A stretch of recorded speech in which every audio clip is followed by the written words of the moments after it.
और अब भोपाल से एक बड़ी खबर। अब आउटसोर्स कर्मचारी आंदोलन की राह पर है। आउटसोर्स कर्मचारियों का आज बड़ा प्रदर्शन, काम बंद हड़ताल आप इसे कह सकते हैं। आउटसोर्स कर्मचारी आज राजधानी में डेरा जमाएंगे, प्रदर्शन करेंगे।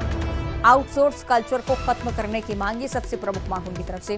कर्मचारियों के विभागों में संविलियन, जन स्वास्थ्य रक्षक, गौ सेवक, संविदा प्रेरक, सर्वेक्षण सहायकों और निकाले गए कर्मियों की सेवा बहाली, ये कुछ मांगे जो कि उनकी तरफ से उठाई जा रही हैं। आउटसोर्स अस्थायी ठेका कर्मचारियों का न्यूनतम वेतन बढ़ाए जाने जैसी मांगे भी इसमें शामिल हैं। चुनाव आयोग, एम्बुलेंस और टीकाकरण समेत कई विभागों के काम इससे प्रभावित हो सकते हैं। कुल मिलाकर आउटसोर्स कर्मचारियों के प्रदर्शन के चलते आम जनता को भी परेशान होना पड़ सकता है। लेकिन चूंकि बहुत लंबे समय से मांगे चलती आ रही हैं और इसलिए आज आर्या पार के मूड में से कि वासु ज्यादा जानकारी देंगे। वासु, क्या रणनीति है आउटसोर्स कर्मचारियों के प्रदर्शन को लेकर?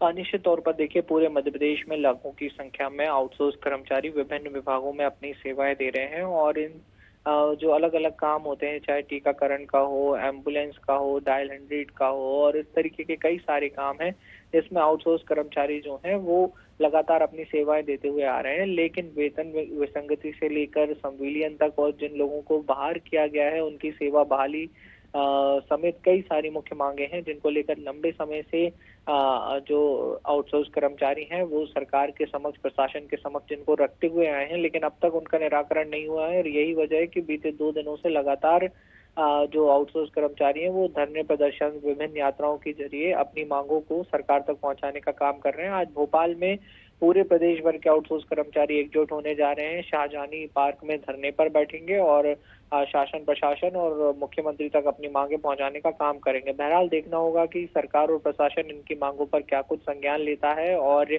कब तक इनकी काम बंद हड़ताल जो है वो खत्म कराने में प्रशासन कामयाब होता है। क्योंकि अगर काम बंद हड़ताल इसी तरह जारी रही तो आने वाले समय में जो व्यवस्थाएं हैं वो कहीं ना कहीं चरमरा सकती हैं और इसका सीधा जो नुकसान होगा वो कहीं ना कहीं जनता को होगा। जनता को जो सेवाएं प्रदान की जाती हैं वो कहीं ना कहीं आने वाले समय में अगर हड़ताल जारी रही तो प्रभावित हो सकती हैं। तो उम्मीद यही है कि आउटसोर्स कर्मचारियों के बीच और शासन प्रशासन के बीच कुछ सामंजस्य बन सकेगा ताकि आउटसोर्स कर्मचारी की जो वाजिब मांगे हैं वो भी पूरी हो सके और जनता और प्रशासन का काम भी प्रभावित ना हो। जी बिल्कुल, यही उम्मीद है। बहुत शुक्रिया आपका वास्तु जानकारी के लिए। आगे बढ़ते हैं। छतरपुर से अगली बड़ी खबर। बागेश्वर महाराज के गढ़ में धर्म परिवर्तन हुआ है। पुलिस ने 4 लोगों पर केस दर्ज कर लिया है। ईसाई धर्म अपनाने के लिए प्रेरित करने का आरोप इन लोगों पर है। हिंदू परिवारों का जबरन धर्म परिवर्तन करवा रहे थे। बमीठा थाना पुलिस ने केस दर्ज किया है। जानकारी जुटाने की कोशिश पुलिस की तरफ से की जा रही है कि कितने लंबे समय से बरगलाने की कोशिश हो रही थी या दबाव बनाने की कोशिश हो रही थी, क्योंकि हिंदू परिवारों की तरफ से जितना सूचित किया गया उसके आधार पर यह बताया गया कि ईसाई धर्म के लोग यहाँ पर कुछ पहुंचे और उसके बाद कई बार लुभाने वादे और अक्सर दबाव बनाने की भी कोशिश की गई है। सहयोगी नरेंद्र ज्यादा जानकारी देंगे। नरेंद्र, क्या हालात हैं फिलहाल और क्या पुलिस की तरफ से पूछताछ में भी तक कुछ बात स्पष्ट हुई है? देखिए अवंतिका, ऐसा है, छतरपुर जिले का जो बमीठा थाना है उसी थाना इलाके के अंतर्गत पाटन गांव पड़ता है, जहां पर सत्येंद्र द्विवेदी नाम के युवक ने बमीठा थाना में एफआईआर दर्ज कराई है, जिसमें जिक्र है कि जो ये ईसाई समाज के जो लोग हैं पाटन गांव में जाकर करीब 20-25 दिनों से गतिविधियां चल रही थी और जो पूरा इलाका है बागेश्वर धाम के जो महाराज हैं पंडित धीरेन्द्र कृष्ण शास्त्री, उनका गढ़ कहा जाता है। तो इसी गढ़ का जो पाटन गांव है वहां पर ईसाई समाज के जो लोग थे वो वहां पर 20-25 दिन से लगातार सक्रिय थे और जो कुशवाहा समाज के या गांव की जो अन्य जाति के लोग थे उनको तरह तरह का प्रलोभन देकर उनको ईसाई धर्म अपनाने का दबाव बना रहे थे, लालच दे रहे थे। और कल जब ये पूरी कार्रवाई की गई तो बमीठा थाना प्रभारी सहित जो गांव के जागरूक लोग थे वो वहां पर और हिंदू संगठन के जो लोग थे वहां पर जब पहुंचे तो एक मकान के अंदर करीब 50 से 60 ग्रामीण थे और वहां पर प्रार्थना चल रही थी और जो भजन होते हैं ईसाई समाज के वो भजन चल रहे थे और भजनों के जरिए लोगों को जागरूक किया जाता और धर्म से जुड़ने के लिए लोगों को प्रेरित किया जा रहा था।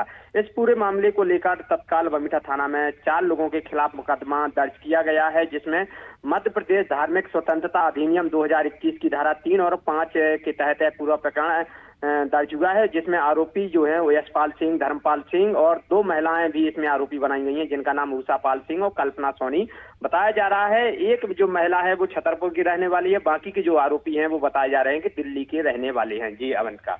नरेंद्र को जानकारी है जो आप छतरपुर के लिहाज से भी शायद स्पष्ट करने की कोशिश कर रहे हैं, चूंकि बागेश्वर बाबा का गढ़ इससे माना जाता है, दिया तले अंधेरा जैसी स्थिति, क्योंकि धर्म परिवर्तन को रोकने की कोशिश उनकी तरफ से अभियान के तौर पर चलती आ रही है। क्या छतरपुर में इससे पहले इस तरह के क्रम देखे गए?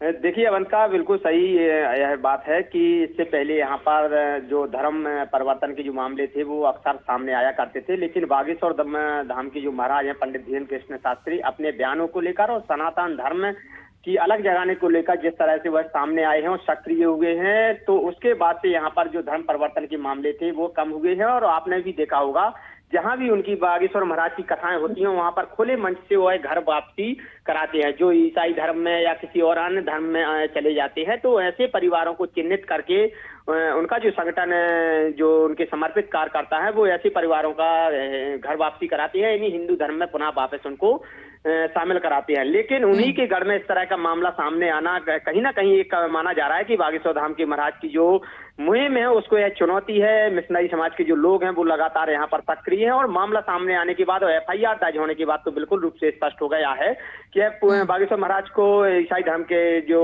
लोग हैं, जो उनके जो कार्यकर्ता है, उनकी तरफ से बिल्कुल खुली चुनौती है कि वह कितना भी प्रयास कर ले, कितनी भी घर वापसी करा ले, लेकिन वह हिंदुओं को ईसाई धर्म के प्रति जोड़ने के लिए या ईसाई धर्म में शामिल करने के लिए प्रयास लगातार जारी करेंगे। क्योंकि बुंदेलखंड सहित छतरपुर जिला पिछड़ा जिला है, गरीबी यहाँ पर है। जो गरीब परिवार हैं वो लालच बस आकर प्रलोभन में आकर तरह तरह की, चूंकि उनको सपने दिखाए जाते हैं, यानी कि मनाना उनके लिए आसान हो जाता है। चलिए देखने वाली बात की कानूनी कार्रवाई क्या होती है। बहुत शुक्रिया आपका नरेंद्र। आगे बढ़ते हैं, ग्वालियर से अगली बड़ी खबर है। डेंगू का कहर लगातार बढ़ता जा रहा है। शनिवार को डेंगू के 20 नए मरीज मिले। 10 साल के बच्चे सहित 20 लोगों को डेंगू है। जय रोग और जिला अस्पताल में 95 सैंपल्स की जांच हुई। ग्वालियर जिले के 10 और अन्य जिलों के 10 और मरीज शामिल हैं इसमें। जिले के अगर हम हालात देखें तो आंकड़ा लगातार बढ़ता जा रहा है। 121 इस बार आंकड़ा पहुंच गया है। मानसूनी सीजन में अक्सर डेंगू के मामले सामने आते हैं, लेकिन अगर मामलों में इजाफा है, गिरावट आंकड़ों में नहीं है, तो चिंताजनक हालात है।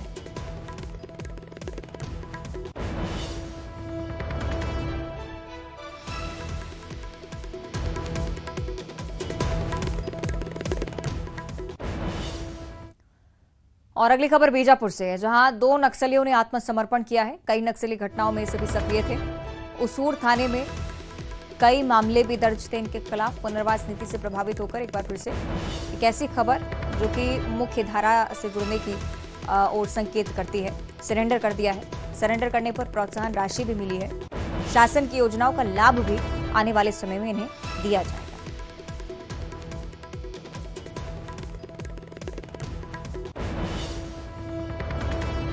एक बार फिर से कुछ नक्सली मुख्यधारा से जुड़े हैं। पुनर्वास नीति का लाभ इन्हें अब दिया जा रहा है। प्रोत्साहन राशि भी दी गई है। कोशिश सुरक्षा बलों की लगातार यही है कि बड़ी संख्या में नक्सली मुख्यधारा से वापस जुड़े। ग्वालियर से अगली बड़ी खबर है। आज लाडली बहनों को एक बड़ी सौगात यहां पर मिलने वाली है, क्योंकि आज यहां पर पहुंच रहे हैं मुख्यमंत्री शिवराज सिंह चौहान। लाडली बहनों को तोहफा देंगे। महीने की 10 तारीख आज है। योजना की 4थी किस्त सीएम जारी करेंगे। लाडली बहना योजना, जिसके जरिए लगातार वो प्रचार प्रसार की भी कोशिश कर रहे हैं, आज लाडली बहनों को संबोधित भी करेंगे। और दूसरी तरफ बीजेपी की जन आशीर्वाद यात्रा भी लगातार चल रही है। उज्जैन में आज जयवंत सिंह पवैया मौजूद रहने वाले हैं, कमान संभालेंगे। सिंगरौली में यूपी के डिप्टी सीएम शामिल होंगे। लखनदौन में वीडी शर्मा कार्यक्रम स्थल पर मौजूद रहेंगे। और इंदौर संभाग की यात्रा में कैलाश विजयवर्गीय जिम्मेदारी उठाते हैं। इधर रतलाम में भाजपा की जन आशीर्वाद यात्रा का जोरदार स्वागत किया गया। इस दौरान आमसभा में भाजपा विधायक और फायर ब्रांड नेता रामेश्वर शर्मा ने कांग्रेस पर हमला बोला। रामेश्वर शर्मा ने कांग्रेस और पंडित नेहरू को भारत माता का हत्यारा बताया। देश के विभाजन के लिए कांग्रेस और नेहरू को जिम्मेदार बताया। उन्होंने जिन्ना को पालने वाला करार दिया। नहीं था तो मोदी का साथ दोगे कि नहीं? अरे राहुल गांधी तू सुन ले, तेरी मां सोनिया गांधी सुन ले, तेरी बहन प्रियंका बलेला सुन ले, तेरे जीजा ईसाई सुन ले। कान खोलकर सुन ले हमारी बात, कान खोलकर सुन ले। मोदी मां का हत्यारा नहीं है। मानवता का कोई असली हत्यारा है तो वो कांग्रेस और पंडित नेहरू है। उसने देश विभाजन किया है, उसने देश विभाजन किया है।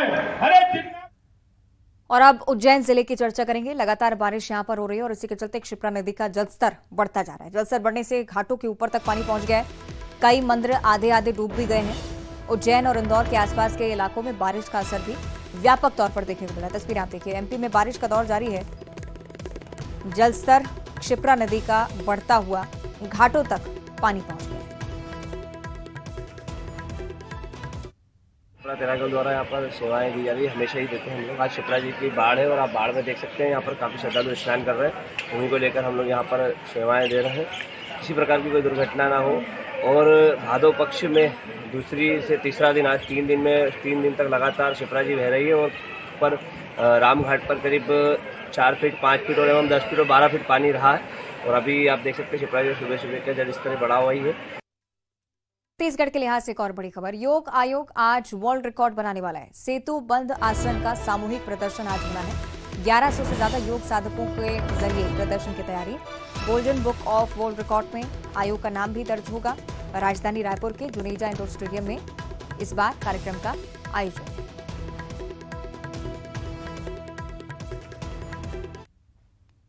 रायपुर से ही अगली बड़ी खबर, छत्तीसगढ़ी ओलंपिक आज से शुरू हो रहा है। संभाग स्तर पर इस बार आयोजन, प्रतियोगिता 20 सितंबर तक चलने वाली है और युवाओं के साथ ही बुजुर्ग बच्चे भी इसमें हिस्सा ले रहे हैं। पहले स्थान पर आने वाले प्रतिभागी उत्कृष्ट खिलाड़ी बनेंगे।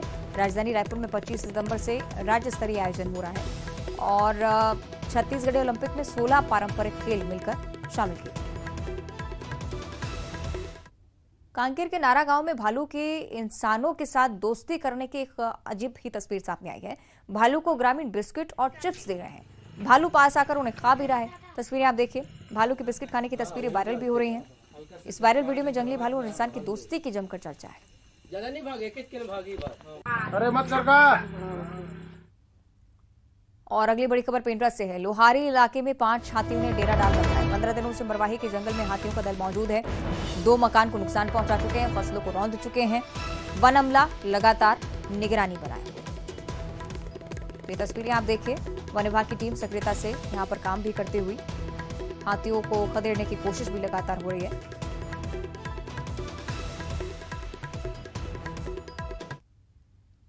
और इसी के साथ बुलेटिन में इतना ही। नमस्कार।